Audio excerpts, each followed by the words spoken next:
नमस्कार, मैं हूं अंजलि और आप देख रहे हैं यंग भारत न्यूज़। प्रेगनेंसी एक बहुत खूबसूरत एहसास होता है और ये खूबसूरत एहसास और भी ज़्यादा खूबसूरत बन जाता है जब आपकी प्रॉब्लम्स का आपको एक सही गाइडेंस मिल जाता है।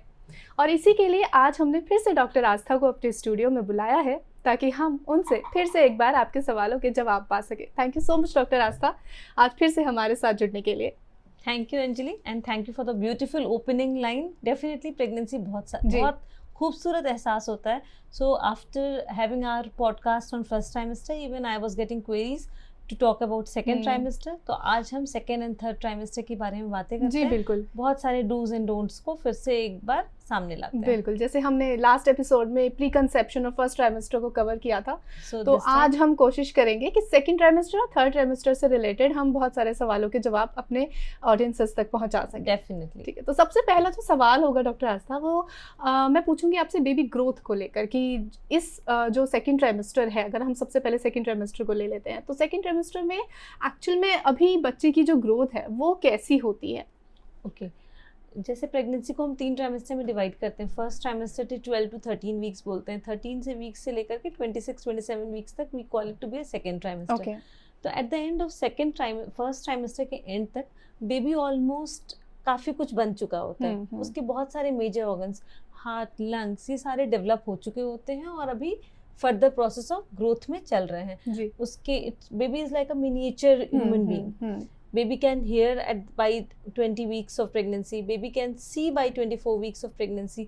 Baby के movement शुरू हो जाते हैं। Baby 8 to 9 weeks से ही baby तो move करता है, but because baby is so small, तो mother cannot feel it. But जैसे जैसे फिर थोड़ा सा टाइम बढ़ता है, 18-19 वीक से बेबी के मूवमेंट फील होना शुरू हो जाता है। जैसे अगर मूवमेंट्स की बात करें तो हम देखते हैं कि फर्स्ट में जो फर्स्ट प्रेगनेंसी होती है तो वो थोड़ा लेट मूवमेंट महसूस होती है और सेकंड में थोड़ा जल्दी महसूस होने लगती है। तो आप उसको थोड़ा एक्सप्लेन करेंगे क्या इसका कॉन्सेप्ट है? डेफिनेटली, जो फर्स्ट बेबी मूवमेंट होता है उसे हम क्विकनिंग कहते हैं अपने मेडिकल लैंग्वेज में। First baby movement first time जिसने कंसीव करा है उसे जनरली 22-23 वीक्स तक फील होती है, because she is not experienced. By the time पता भी नहीं चलता कई बार कि द मूवमेंट है, patients are already experienced, the women knows उसके बेबी की मूवमेंट वो पहचानते हैं। So they tend to feel it by 18 weeks, 19 weeks, 20 weeks तक feel करना शुरू हो जाते हैं। Okay. So the movements can be of any kind. Initially movements बहुत strong नहीं होते हैं। They can be something like a butterfly feeling या swish roll.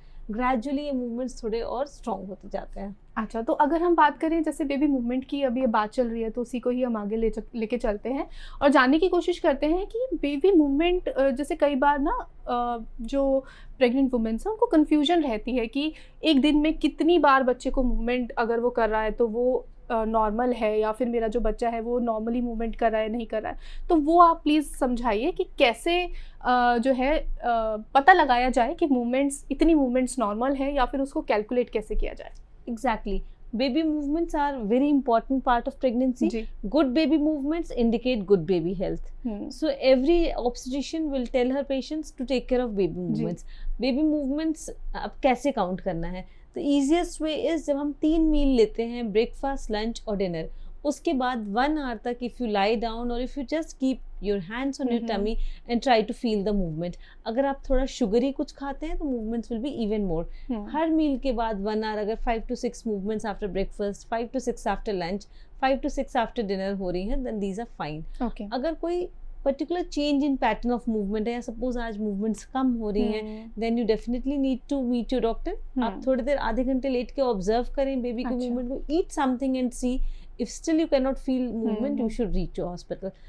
हॉस्पिटल पहुंच के doctor can do a simple test of NST, जिसमें हम बच्चे की हार्ट बीट का ट्रेस निकालते हैं। At times the doctor may advise you ultrasound with colour doppler to see the blood flows to the baby. Apart from this, baby दिन भर move करता है। अगर किसी दिन there is some particular change in movement कि आज तो बेबी दिन में घूमा ही बिल्कुल ही नहीं घूमा या बहुत एक्सेसिव फीटल मूवमेंट हो रहे हैं, then definitely you need to report it once to your. यानी कि अगर मूवमेंट ज्यादा भी फील हो रही है तो भी आपको डॉक्टर को एक्सेसिव, मतलब ऐसा नहीं है कि हमें कल से थोड़ी सी ज्यादा फील हो गई, but still you can report, you should report this to your doctor. So अगर कम मूवमेंट तो बतानी, अगर एक्सेसिव फीटल मूवमेंट्स है then also you need to tell. Okay, यानी कि अगर कोई पैटर्न है, जैसे एक बेबी मूवमेंट का आप जो है ऑब्जर्व कर रही हैं एक पैटर्न, अगर पैटर्न में कुछ चेंजेस होते हैं तो आपको तुरंत डॉक्टर के पास जाना है, चाहे वो मूवमेंट्स कम हो रही हो या फिर बहुत ज़्यादा हो गई। राइट? Yes yes. ठीक है, तो अगर बेबी ग्रोथ को ही आगे लेके चले, जैसे आपने बताया कि क्या किस मंथ में, सेकंड ट्राइमेस्टर के किस मंथ में बच्चा जो है वो सुनने लगता है माँ की बातों को, या फिर जो भी आसपास का साउंड होता है? बाय 16 to 18 वीक्स बेबीज के ईयर डेवलप हो जाते हैं, and sensitivity to sound comes by 20 weeks. By 22 to 24 weeks baby starts listening, इसलिए वो मदर की बातें बहुत जल्दी सुन लेता है। या कोई लाउड म्यूजिक होगा तो अक्सर प्रेग्नेंट फीमेल देखेंगे with some loud music there is strong baby movement inside. कुछ लाउड म्यूजिक हुआ है, baby starts kicking, so these are because the babies ears are now well developed and the baby can hear. तो baby उतना clearly नहीं सुन सकता है because there is a bag of fluid around, mother का fat है, baby अंदर है, but still baby can make out sounds. And we all know our traditional story of Abhimanyu listening to the story of Chakravyuh, तो वो कहीं ना कहीं सही है। एंड मदर की वॉइस इज समथिंग जो बेबी सबसे ज्यादा रिस्पॉन्ड करेगा उसको। तो यहीं से ही, जैसे अभी आपने अभिमन्यु का भी नाम लिया, तो जैसे आजकल बहुत पॉपुलर है और काफ़ी हमारे इतिहास में, हमारे इंडियन कल्चर में भी बहुत ज़्यादा पॉपुलर है ये चीज़ कि गर्भ संस्कार, जो आजकल हम बहुत ज़्यादा सुनते हैं कि हमें गर्भ संस्कार करना चाहिए। तो जैसे ये सुनने वाली बात जो है कि बच्चा सुनने लगता है और मदर की बात भी सुनने लगता है, तो अगर हम इन दोनों चीज़ों को जोड़ें तो कैसे हम इस चीज़ को कर सकते हैं? आप इसके बारे में, और डॉक्टर्स का क्या मानना है इस चीज़ को लेकर? बेबी सुनता है मदर की बात, ऐसा नहीं है, ये मैं नहीं कह सकती कि बिल्कुल ही we can talk clearly and the baby will listen that clearly, कि हम कुछ उन्हें बोले और वो समझ जाएं उस चीज को, कि उनके व्यक्तित्व पे उसका असर पड़े। जैसे अगर हम पॉजिटिव एफर्मेशंस बात कर रहे हैं तो उसका उनके माइंड पे, उनके पर्सनालिटी पे कुछ फर्क पड़ेगा। Definitely there is a connect, और बेबी सबसे ज्यादा रिस्पॉन्ड करता है मदर की वॉइस को, मदर की बात को, तो that bonding starts inside itself जब बेबी टमी में है। बिल्कुल। तो इसलिए we say that speak good thoughts, अच्छी बुक्स पढ़ें आप, अच्छी चैनल्स देखें, so that it gives a positive impact not only on baby, overall हमारे भी माइंड को पॉजिटिव रखता है वो। बिल्कुल, जैसे कि अगर मदर पॉजिटिव है तो पॉजिटिव थॉट्स हैं, पॉजिटिव एफर्मेशंस अगर आप बोल रहे हैं, अपने बच्चे से बात कर रहे हैं, तो ऑटोमेटिकली जो उसकी वाइब्स है, एनर्जी है, वो बच्चे तक जरूर पहुंचती है, तो एक पॉजिटिव इम्पैक्ट। ठीक है, इसके अलावा अगर हम बात करें मदर्स के अंदर, अगर हम चेंजेस की बात करें कि मदर के अंदर सेकेंड ट्राइमेस्टर अगर हम सबसे पहले ले लेते हैं, उसके बाद हम थर्ड ट्राइमेस्टर पे आएंगे कि सेकंड ट्राइमेस्टर में मदर्स में क्या क्या चेंजेस आते हैं। Just before we move on to mother, एक बेबी की और चीज कहना चाहूंगी कि बेबी के इस वक्त तक ऑलमोस्ट सारे ऑर्गन्स डेवलप्ड हैं, आईज है, ईयर्स है, हार्ट है, लंग है, इसलिए सेकेंड ट्राइमेस्टर में हम एक बहुत इंपॉर्टेंट अल्ट्रासाउंड कराते हैं 18 to 20 वीक्स के आसपास, which is called as anomaly scan और TIFFA. This scan looks at every details of every organ of the baby. This should be done in a very nice way. और इसमें scan में अक्सर time भी ज़्यादा लगता है करने में, जिसमें हम बेबी के सारे ऑर्गन्स को देख लेते हैं। Baby is so well developed right now that कभी कभी तो स्कैन के टाइम में we even see baby sucking his own thumb. Okay, so that scan is very important for the baby. Okay, अब मदर में अगर हम चेंजेस कहें तो मदर के changes starts this second trimester of pregnancy is a very golden period for mother, because अभी तक जो फर्स्ट ट्राइमेस्टर के प्रॉब्लम्स थे, जो nausea, vomiting, loss of appetite, वो सब कम होता है, एपेटाइट वापस आना शुरू हो जाती है। अब धीमे धीमे वेट गेन भी शुरू होता है। लाइक अक्सर पेशेंट्स शुरू के थर्ड ट्राइमेस्टर में पेशेंट्स और उनके अटेंडेंट्स आते हैं, वो कहते हैं इसका तो वेट बढ़ा ही नहीं बल्कि कम हो गया। ऑलमोस्ट 70 to 80% ऑफ वुमेन का वेट फर्स्ट ट्राइमेस्टर में कम होता है, बिकॉज खाने का मन नहीं करता है। बिल्कुल। एंड मॉर्निंग सिकनेस बहुत ज्यादा रहती है। डेफिनेटली। और अभी बेबी का भी कोई ज्यादा वेट नहीं है। By the end of first trimester baby बस 50 ग्राम्स का था, और वही सेकेंड ट्राइमेस्टर होते होते बेबी 800 ग्राम से 1 kg का होने लगता है टिल 28 वीक्स ऑफ प्रेगनेंसी। तो अब बेबी का वेट भी बढ़ रहा है, साथ में मदर के अंदर और भी चेंजेस हो रहे हैं which will cause weight gain of mother, like बच्चे के आसपास पानी का बढ़ना, ब्रेस्ट में चेंजेस होना, बॉडी में फैट डिस्ट्रीब्यूशन चेंज होना है, इसलिए now mother will also gain weight. एक एपेटाइट बढ़ेगी, वेट गेन होगा।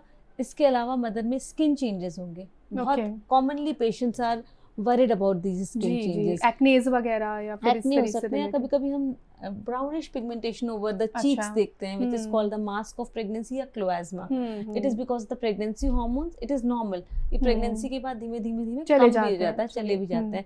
फिर अक्सर एक हम स्ट्रेट लाइन देखते हैं टमी पे, जो नेवल पॉइंट से लेकर के वो भी तभी आती है, हेयर लाइन तक जाती है नीचे तक। This is linea nigra. ये भी बिकॉज ऑफ द पिगमेंटेशन है, because the hormonal changes of pregnancy. Then उसके अलावा भी कहीं कहीं पिगमेंटेशन होता है, अराउंड निपल्स के अराउंड हो सकता है या थाइज पे हो सकता है, तो these are because of the pregnancy. Then the most important thing is about stretch marks. Stretching marks. Seriously, हाँ. Stretch marks जो कि patients अक्सर कहते हैं कि what can we do to prevent these stretch marks? These stretch marks are a part of your pregnancy journey. सबसे पहला तो ये acceptance होना चाहिए. Stretch marks basically depend करते हैं upon the स्किन टाइप. जैसे जैसे आपके बेबी ग्रो कर रहा है, your skin is getting stretched, तो उसकी वजह से स्ट्रेच मार्क्स आते हैं. स्ट्रेच मार्क्स के लिए हम कुछ कर भी सकते हैं पहले से ही, कि कुछ चीजें ऐसी करें कि जिससे स्ट्रेच मार्क्स अवॉइड हो सके, या ये भी चले, ये जाते तो नहीं है, जैसे स्किन प्रॉब्लम है तो हमारे माइंड में ये है कि चलो ये आफ्टर प्रेगनेंसी चले जाएंगे, बट स्ट्रेच मार्क्स नहीं जाते, वो हमेशा के लिए रह जाते हैं. तो क्या कुछ ऐसा किया जा सकता है कि इनको अवॉइड किया जा सके? Stretch marks are your strength marks. Yes. तो वो रहते हैं, वो very well said. Yes, stretch marks को अवॉइड पूरी तरह से नहीं करा जा सकता है. हाँ, डेफिनेटली कम करने के लिए आप कुछ नॉर्मल नारियल का तेल, देसी घी ऐसे स्किन पे मॉइस्चराइज करें कि स्किन ड्राई ना रहे बहुत ज्यादा. खुद को अच्छे से हाइड्रेटेड रखें, स्किन को मॉइस्चराइज करें. Twice a day at least body lotion लगाएं नहाने के बाद, before going to bed, so that the skin is moisturised. And eat good fruits and good food का इंटेक रखें. अपने सप्लीमेंट्स लेते रहें. थोड़े स्ट्रेच मार्क्स पे असर पड़ सकता है, बट अगर to be very true, these are not going to be like your skin prior to the pregnancy, because as I said these are the strength marks. बस ये है कि आप मॉइस्चराइज करके रखें अपनी स्किन को, ज्यादा से ज्यादा ड्राई ना होने दें, जिससे कि आपको जो है अगर हो सके तो हो सकता है कि प्रॉब्लम कम हो ये वाली, बट इसका कोई it will depend on the size of your baby and your skin type. हाँ, पर्सन टू पर्सन डिपेंड करता है, इंडिविजुअली डिफरेंट करता है. अच्छा, यहीं पर अगर हम बात करें लेग क्रैम्प्स की, लेग क्रैम्प्स भी बहुत होते हैं, तो इसके लिए मतलब ये क्यों होता है और क्या किया जा सकता है? लेग क्रैम्प्स अक्सर ही प्रेग्नेंट फीमेल्स लेग कंप्लेन करते हैं लेग क्रैम्प्स को, and that too in the evening they complain in the evening. This is because of the so many changes that is going on in the body. Leg cramps को avoid पूरी तरह से तो हम नहीं कर सकते हैं, हाँ, पर डेफिनेटली अपने सप्लीमेंट्स को बढ़ाएं. Continue your calcium, vitamins supplements को कंटिन्यू करें. पैरों को दिन में एक्टिव रहें. Try to wear comfortable block heels या प्लेटफॉर्म हील्स पहन के रहने की कोशिश करें. खुद को हाइड्रेटेड रखें. रात के टाइम भी you can use a pillow below your legs. आजकल बहुत अच्छे अच्छे प्रेगनेंसी पिलोज आते हैं, between your legs you can keep them. रात में थोड़ा सा उनको हम गर्म पानी में वार्म वाटर से थोड़ी फर्मेंटेशन कर सकते हैं. अपार्ट फ्रॉम दिस, जो प्रेगनेंसी जो जेल्स होते हैं जो ओवर द काउंटर अवेलेबल हैं, they can be used in pregnancy. बहुत ज़्यादा हैं, then definitely you can take a pain killer like Crocin, and after that if it is still persisting तो फिर आपको डॉक्टर से मिलना है. और डॉक्टर, एक ना सबसे बड़ी प्रॉब्लम है जो कि कई बार प्रेग्नेंट लेडीज़ को थ्रू आउट प्रेगनेंसी भी रहती है, कभी कभी सेकेंड में, कभी थर्ड ट्राइमेस्टर में बहुत ज़्यादा होती है, दैट इज़ कॉन्स्टिपेशन. और उसमें ये भी दिक्कत रहती है कि डॉक्टर्स ये भी सजेस्ट करते हैं you don't need to put so much pressure, है ना, आपको प्रेशर भी नहीं डालना है. तो वो फिर उसके लिए क्या करें कि ये इसका सामना कैसे करें, इसको कैसे इस चीज़ का again a very important issue Anjali, if I would say constipation is common in pregnancy. Constipation वैसे भी अगर हम देखें overall incidence, so it is more common in women compared to men. And in pregnancy constipation definitely increases. Number one because the hormonal changes, secondly because of the medicine that we are having, iron, calcium, all these lead to so much of GI जो medicine है इनसे भी होता है. तो constipation को avoid करने के लिए number one, increase the intake of water. पानी ठीक से पिए. दूसरा, फाइबर का इंटेक बढ़ाएं. It is not only that you have to take fruit juices, take the whole fruit, वो आपको फाइबर देंगे. Increase the intake of fibrous fruit in your diet. और एप्पल है, बनाना है, नॉट बनाना, कुकुम्बर है, it's a very good source. Have rich fibre rich diet. अपने diet में एक सैलेड का पोर्शन जरूर इंक्लूड करें. एंड देन स्ट्रेनिंग अवॉइड करनी है, बहुत ज़्यादा स्ट्रेन ना करें, बिकॉज उससे फिर पाइल्स का इंसिडेंस बढ़ता है.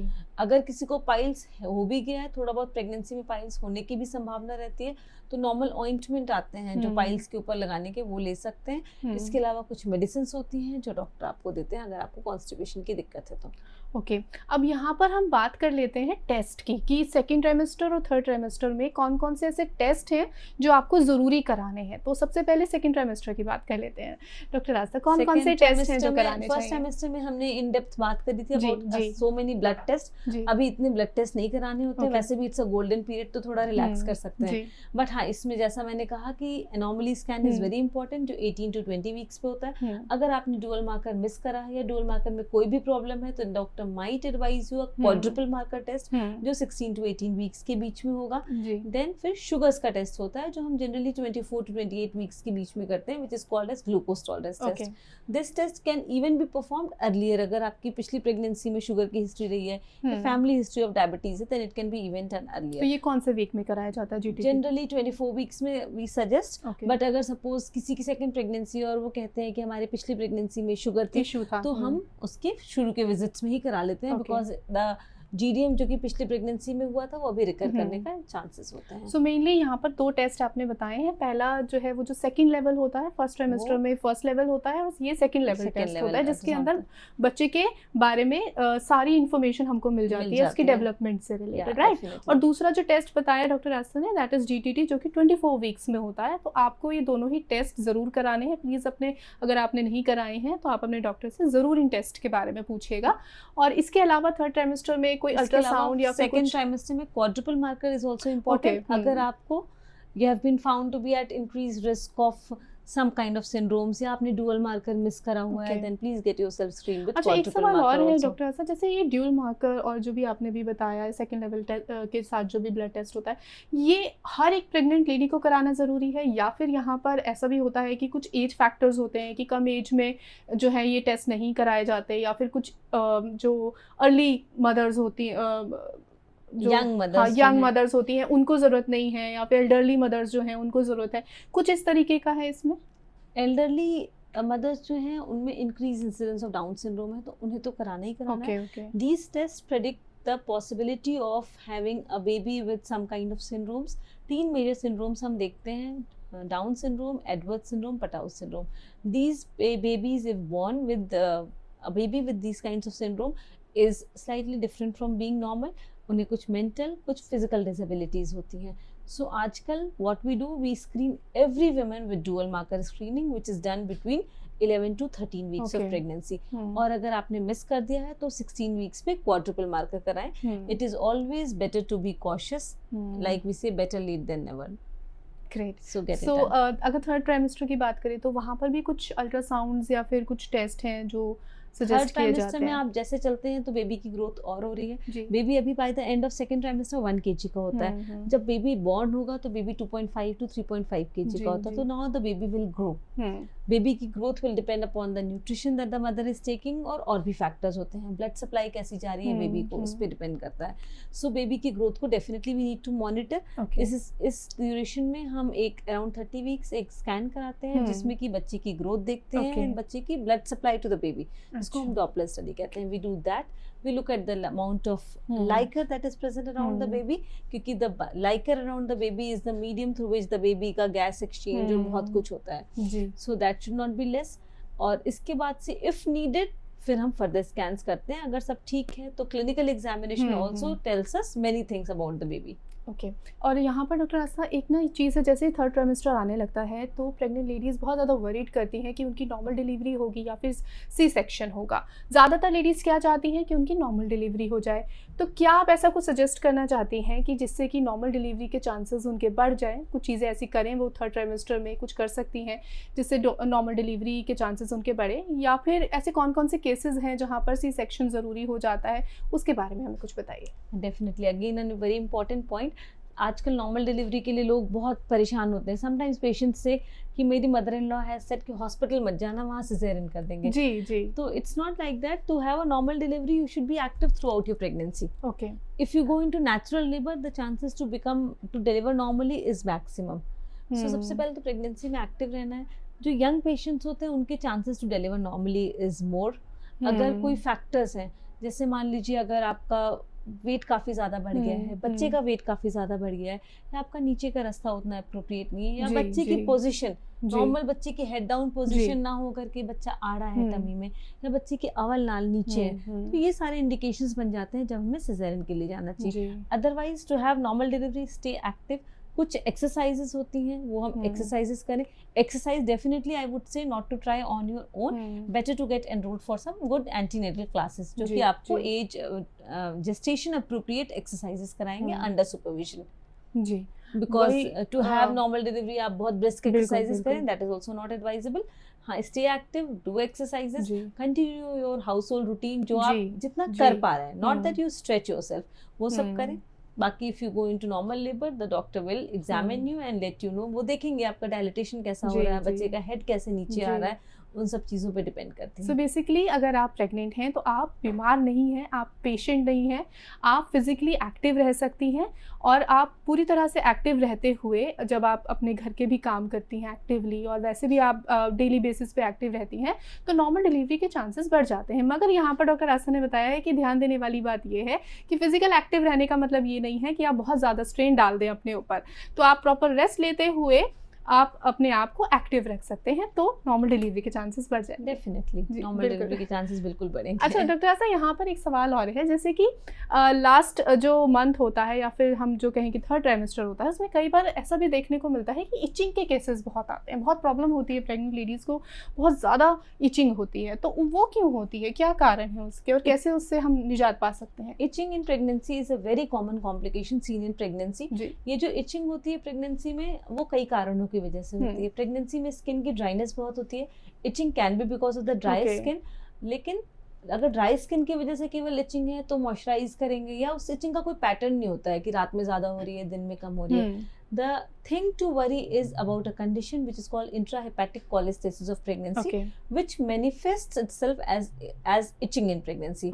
उसमें क्या होता है, itching generally रात में ज्यादा होती है compared to day, and soles and feet पे, पैरों के तलवों पे, हाथों की हथेलियों पे, इन पे ज्यादा होती है। इनफैक्ट पेशेंट्स एट टाइम्स से वो रात भर सो नहीं पाए, कभी कभी पूरे शरीर पे भी हो सकती है इचिंग, अराउंड द टमी हो सकती है, बैक हो सकती है। पीपल से कि हम तो रात भर अपनी पीठ में स्क्रैच करते रह गए। तो अगर ऐसी इचिंग है आपको, then we get some blood test done which is called LFT and bile acids. उनकी लेवल देखते हुए अगर वो बढ़ी है, then we label you as a condition called cholestasis of pregnancy. This cholestasis of pregnancy needs monitoring of both mother and baby. ये mother और baby दोनों में डिफरेंट इफेक्ट्स डाल सकते हैं। मदर को बिकॉज ऑफ इचिंग रैशेस होते हैं, नीड डिस्टर्ब होती है, प्लस ये मदर बेबी पे भी इफेक्ट जा सकती है। द बाइल एसिड जो आपके शरीर में बढ़ गया है, that can pass through the placenta to your baby, because of which the baby might come early, the baby might pass poo in the tummy, so the baby needs to be monitored closely. और mother को फिर हम etching, इसके लिए we start her on some medications, itching rash, itching को भी कम करने की मेडिसिन देते हैं और इस कंडीशन को ट्रीट करने के लिए। सो बेसिकली अगर आपको इचिंग का इशू हो रहा है तो आप उसे अवॉइड ना करें। कई बार लगता है कि सिर्फ इचिंग का ही तो इशू है, आप उसको अवॉइड कर देते हैं, तो आप उसे अवॉइड ना करें, आप उसे डॉक्टर के पास जाकर ज़रूर बताइए। क्योंकि जैसे अभी डॉक्टर आस्था ने बताया कि अगर वो बहुत ज़्यादा है, और अगर जैसे इन्होंने बताया कि कुछ टेस्ट होते हैं, अगर उनके लेवल्स बढ़ जाते हैं तो वो बच्चे को भी अफेक्ट करते हैं। तो इसको मेनी टाइम्स पेशेंट्स थिंक कि मेरी तो ड्राई स्किन है, इस वजह से इचिंग हो रही है, तो that is true. The dry skin can cause itching, but just don't sleep over it कि ड्राइनेस की वजह से हो रहा है। This can indicate a proper condition which is called cholestasis, which is easily treatable. बिल्कुल, डॉक्टर को ज़रूर बताइए, दैट मीन्स। अच्छा, इसी के बाद जैसे अभी मैंने एक टर्म है, जैसे अगर जो नॉर्मल डिलीवरी चाहती हैं लेडीज़, उनके लिए एक आजकल टर्म आया है एपिड्यूरल इंजेक्शन। सब लोग चाहते हैं नॉर्मल डिलीवरी करना, लेकिन पेन लेना कोई नहीं चाहता। तो इसीलिए यहाँ पर मैंने एक टर्म सुना, एपिड्यूरल इंजेक्शन, जिससे कि आप पेनलेस डिलीवरी जो है कर सकते हैं। तो उसके बारे में कुछ इन्फॉर्मेशन दीजिए। Pain during labour is definitely very intense pain, and it is actually commendable for the patients who bear that pain and give birth to the baby. और हमारे ईयर्स से females are giving this, are bearing this pain, so it is a big salute to all of them. आप जब भी labour में जाते हैं तो हम we have various pain relieving options for you. कभी कभी हम कुछ ब्रीदिंग एक्सरसाइजेस बताते हैं, ज़रूरी नहीं कि उन ब्रीदिंग एक्सरसाइजेस से पेन रिलीव हो। कुछ मेडिकेशंस भी होते हैं, IV ड्रग्स, जिनको हम दे देते हैं। फिर एपिड्यूरल, जिसकी बात आपने कही, एपिड्यूरल के लिए हम एनेस्थीसिया टीम को इन्वॉल्व करते हैं। पेशेंट की ड्यूरिंग प्रेगनेंसी थर्ड ट्राइमेस्टर में ही एक बार एनेस्थेटिस्ट से मिलवा देते हैं कि this patient wants epidural analgesia. अगर टाइम हुआ, अगर पेशेंट लेबर में ही आ गई तो उस वक्त ही देख लेते हैं। उसमें पीठ पे एक छोटा सा इंजेक्शन लगा देते हैं, और उसके थ्रू, उस ड्रिप के through we keep on giving medicine. Anaesthetist comes, they keep on giving medicine. उससे फिर पेन का परसेप्शन कम हो जाता है। पीपल से कि अगर पेन नहीं होगा तो डिलीवरी कैसे होगी, तो it is not like that. नहीं पता चलते तो फिर वो पता कैसे चलता है? It is that we have blocked the sensation of pain, we have not blocked the pain. Pain fibres को ब्लॉक करा है, जिससे कि आपको पेन फील नहीं हो रहा है। मतलब पेन बिल्कुल फील नहीं होता या उसकी इंटेंसिटी कम हो जाती है? इंटेंसिटी कम हो जाती है, और because of the pain progress of dilatation is still continuing, ऐसा नहीं है। सेकंड स्टेज में पुश करने में एट टाइम्स पेशेंट को, क्योंकि पेन का टेंडेंसी नहीं होती है, तो दे डोंट पुश। स्टिल अगर वो इनकरेज करते हैं हम, और अगर उस वक्त एपिड्यूरल के टॉप अप को विदहोल्ड कर देते हैं, दे पुश आल्सो। ओके, यानी कि ये जो एपिड्यूरल इंजेक्शन है, ये जब नॉर्मल डिलीवरी का आपको पेन स्टार्ट हो जाता है तभी आप उसको दे देते हैं, या फिर कुछ टाइम के बाद, कुछ घंटों के बाद दिया जाता है? कुछ टाइम के बाद, एटलीस्ट पेशेंट्स एक बार एक्टिव लेबर में चले जाएं, तब फिर उनको देना प्रेफर करते हैं। तब देना प्रेफर करते हैं। और ये अगर जो लास्ट का जो टाइम पीरियड होता है, बिल्कुल जो डिलीवरी का जो टाइम पीरियड होता है, उसमें भी कंटिन्यू रहता है? कंटिन्यू कर सकते हैं बिल्कुल। बस अगर पेशेंट बेयर डाउन नहीं कर पा रहा है, पुश नहीं कर पा रहा है, उस टाइम पे वी कैन विदहोल्ड इट, या फिर हम उसमें फिर इंस्ट्रूमेंटल डिलीवरी जो होती है, जो फोर्सेप्स से या वैक्यूम से जो डिलीवरी कराते हैं, in that ways we can help the patients. Okay, so अगर आप चाहते हैं कि पेनलेस डिलीवरी एक्सपीरियंस करना, तो आप ये वाला भी जो एपिड्यूरल इंजेक्शन का तरीका है, उसे भी आप आजमा सकते हैं, राइट डॉक्टर? यस, कोई भी ले सकता है इस चीज़ को? या बिल्कुल, हाँ, कोई भी ले सकता है। एनेस्थीसिया टीम के साथ और ऑब्स्टेट्रिशियन मिलकर के decide upon it, and then it is दूसरे red flag signs when to reach hospital is very important. जी। प्रेगनेंसी में पेन्स आपको वैसे भी हो सकते हैं, कभी कभी इरेटिक पेन्स, कई बार हमें लगता है कि पेन है, बट वो प्रेगनेंसी या डिलीवरी लेबर पेन्स जो होते हैं वो नहीं होते हैं। तो you should know to differentiate between false labour pain and true labour pain. जैसे जैसे आप प्रेगनेंसी के सेकंड ट्राइमेस्टर के एंड में जाते हो या थर्ड ट्राइमेस्टर तक जाते हो, तो आपको कभी कभी पेन बीच में कॉन्ट्रैक्ट करती है आपकी tummy, which is called Braxton Hicks contraction. These Braxton Hicks contractions are erratic and they will not harm you or your baby. ये सबसाइड कर जाते हैं, ये ना इंटेंसिटी में बढ़ते हैं और ना फ्रीक्वेंसी इनकी कुछ डेफिनेट होती है। बट अगर ट्रू लेबर पेन्स होंगे तो वो टिपिकल पेन शुरू होते हैं, they will start from the back and come to front, और पेट बिल्कुल टाइट होगा एंड टाइट होगा, फिर रिलैक्स होगा। These tightness will be associated with pain. They will gradually increase in intensity and also in frequency. दो contraction के बीच में ड्यूरेशन कम हो जाएगा, एंड साथ साथ में at times you might have water break. Patients might say कि बैठे बैठे कुछ वाटरी सा डिस्चार्ज हो गया, या फिर आपको कभी कभी नीचे से एक म्यूकस प्लग एक्सपेल होता है, which can be a bloody discharge kind of thing. These means these thing, या फिर अगर कभी मूवमेंट रिड्यूस हो रही है तो फिर यू हैव टू, या constant pain is also not good. Constant abdominal pain है, then you have to reach hospital. तो अगर आपको कांस्टेंट पेन है तो आपको तुरंत डॉक्टर के पास जाना है, और या फिर रुक के जो लेबर पेन्स होते हैं वो हैं, तब तो रिपोर्ट करना ही है, तो करना ही है। बट अगर कांस्टेंट भी आपको लग रहा है, कांस्टेंट पेन बना हुआ है, it is not relieving, then also and you are in third trimester of pregnancy, please reach hospital. And doctor Aastha, जैसे आफ्टर डिलीवरी एक रिस्पेक्टफुल मैटरनिटी केयर क्या होता है, उसके बारे में भी हमें प्लीज बताइए। See, every woman deserves respectful maternity care. Respectful maternity means every pregnant patient should be heard. She should be allowed to adopt her posture in pregnancy. There should be no kind of verbal or physical abuse to a laboring patient. She should be well supported. If she wants to have a birth companion, the birth companion should be allowed. The birth companion will support the pregnant patient. कभी वो back में massage कर देता है, कभी वो उसे emotional support देता है। सो रेस्पेक्टफुल मैटरनिटी केयर यही है कि हर पेशेंट को अपने इच्छा से वो जो पॉस्चर लेना चाहे, वो उठ के चलना चाहे, वो करवट लेना चाहे, उनको फुल्ली सपोर्ट करना है during labour. The labour room का स्टाफ, मैटरनिटी ओटी का staff, doctors staff, they should give her tender loving care and fully support her along with a birth companion. जी बिल्कुल, thank you so much doctor आस्था। आज आपने बहुत सारी information again हमारे दर्शकों को दी है, और बहुत सारे सवालों के जवाब फिर से आप लोगों को मिले हैं, जैसे कि सेकंड ट्राइमेस्टर, थर्ड ट्राइमेस्टर में आपको क्या क्या करना चाहिए, बेबी ग्रोथ से रिलेटेड मदर में क्या क्या चेंजेस आते हैं, कौन कौन से टेस्ट आपको कराने हैं, और भी बहुत सारी इन्फॉर्मेशन जैसे कि डॉक्टर आस्था ने बताई। प्लीज़ उन सब का आपको ध्यान रखना है, और इस वीडियो को ज़्यादा से ज़्यादा शेयर कीजिए, जिससे कि जिस भी प्रेग्नेंट लेडी के कुछ सवाल हैं उनके जवाब उन तक मिल सके। Thank you so much doctor Aastha. Welcome. So मेरा ये मैसेज है to all the viewers, to have a good diet in your pregnancy, to take care of your baby movement. Visit your doctor, जैसे उन्होंने बताया शुरू में वो 4-4 महीने पे बुलाएंगे, 36 वीक्स के बाद आपको 2-2 वीक्स पे बुलाएंगे, और even more frequently 37-38 weeks पे they might call you after every week. So visit your doctor, keep account of your baby movement. कोई भी परेशानी है then reach hospital. Thank you so much Dr. Asa. Thank you so much. Thank you.